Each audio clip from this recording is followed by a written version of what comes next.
Mga kababayan, marami nagtatanong kung bakit ilang araw akong nanahimik.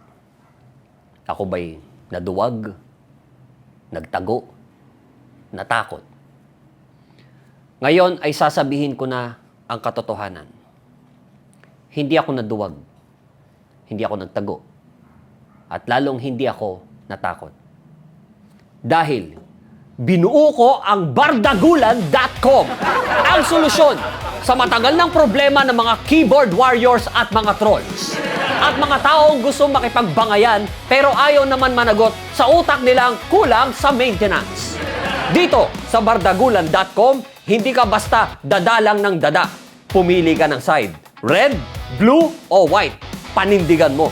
At kung may ayaw kang punto, i-bash mo. Pero hindi yung puro ad hominem na amoy kulob ang argumento, okay?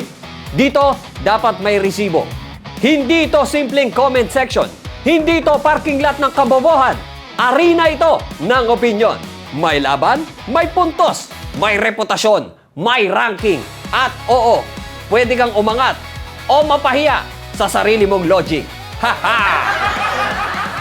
Kaya kung sawa ka na sa social media na puro sigawan, fake news at drive-by kabobohan, lumipat ka na sa bardagulan.com kung saan ang debate may structure, ang bangayan may kulay, at ang bardagulan may paninindigan. Ako si Jack Logan at ito ang bagong tahanan ng mga gustong makipagsabayan, makipagbasagan ng punto at magdala ng resibo. Bardagulan.com. Pumili ng kulay, panindigan ng punto, at kung talagang matapang ka, tara, bardagulan na!